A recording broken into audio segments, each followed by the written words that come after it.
From Studio 3 at Buzz TV, it's The Horse's Mouth with Tom McManus.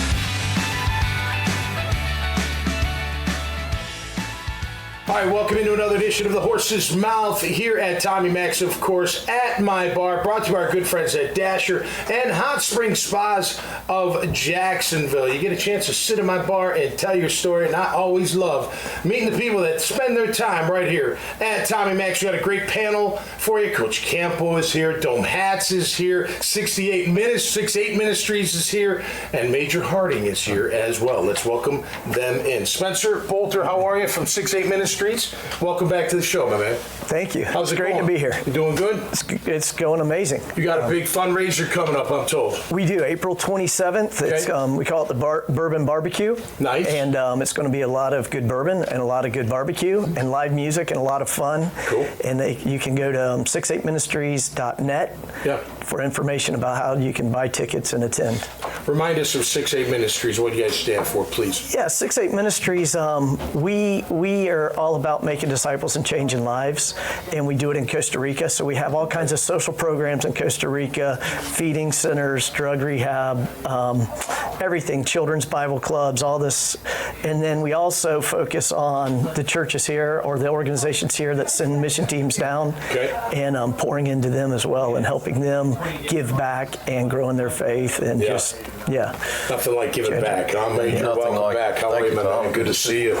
Part of life, right? You got to give back as you can. There's a balance. Right. You receive, but you got to give back. Yeah.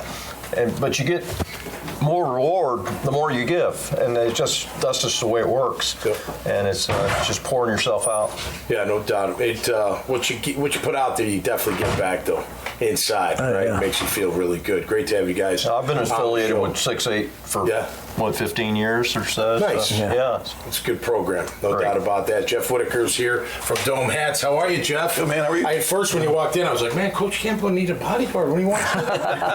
It's great to see you, man. I know we know each other. Great to have you on the show.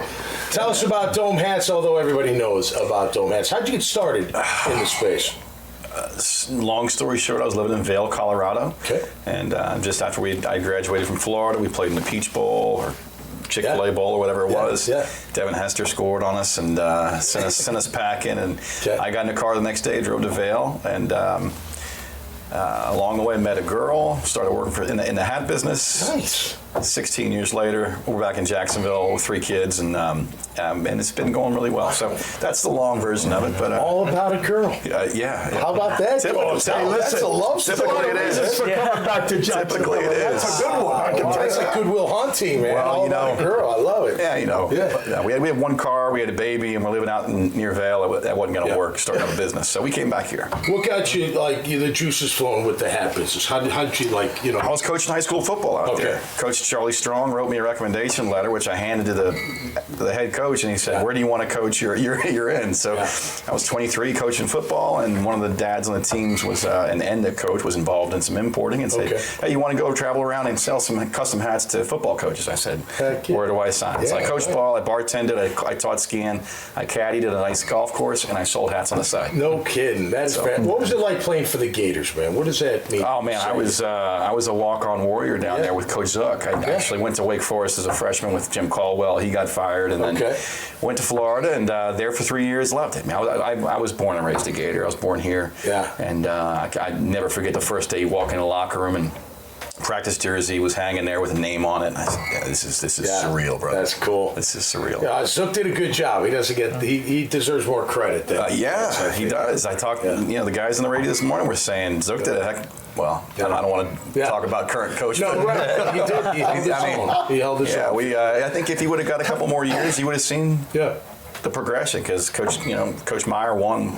He did great, but a lot of those guys that won that first one were Zook's guys. Yeah, it's great to have you, man. Coach Campo, how are you, buddy? I'm good. Thanks for bringing Jeff in. Listen, he called me a while back and told me he was going back into the coaching business a little bit with Palm Valley Academy. Mm-hmm. Okay. And so we sat and had breakfast, and I'm really excited about his enthusiasm and everything, and looking forward to watching his team play, going to watch a few of his practices. Are they 7th and 8th, 5th, 6th, 7th? What are the middle school, 6th through 8th grade? 6th through 8th grade. Is this your first season coming up with them? With PVA, it is. Yeah. What's your philosophy, man? I love hearing coaches' philosophy. Play fast. Play fast. I'm taking that from another Team Mac in town, Tom McPherson, who coaches over at Tommy Mac.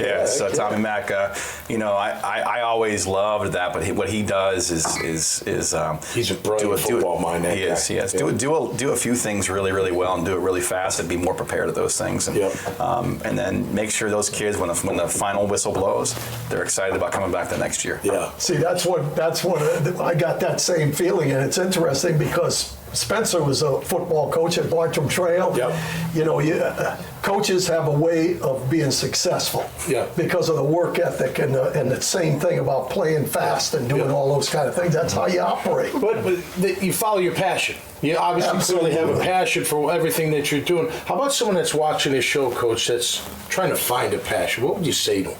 Well, I tell you what, I think everybody has something that they like, and if it can be, pushed into what they do for a living, it becomes not work anymore. Right. So I think the biggest thing is that you got to find who you are, somewhere along the line, and say, hey, look, I like this.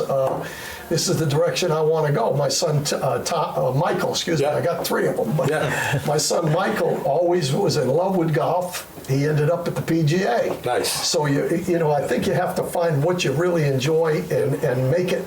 You're going to work from just minimum 8 to 5 every day for the rest of your life. So find something that you enjoy doing. Exactly. You got to enjoy what you do. Yeah. I love it. My best friend and I started a business, Chris Hetland, and we played together at Florida. He was second team All-SEC kicker, and we just said, let's start. We sat at Donovan's Irish Pub down in near Palencia, and he was doing really well in commercial real estate. I said, come on down, let's have a beer. I said, kind of branching off, starting this company, and so we had more than a couple beers, but we got a pen, got a napkin, we signed it, and said, well, 50-50. We didn't have anything, but we were 50-50 of nothing at that point. So you're on 3rd Street in Jack's Beach. I want people to know that you can walk in and buy. You can look at all the different styles of hats or what you have to offer. Yeah, it doesn't matter what you do. You could be, we're doing some hats for my favorite sandwich shop right now is D&LP Subs right there on 3rd. So good, man. But they're doing 24 hats for their softball team. Okay, we also just did 20,000 hats for the Cooperstown baseball. If your kid's ever been a 12-year-old and gone to Cooperstown,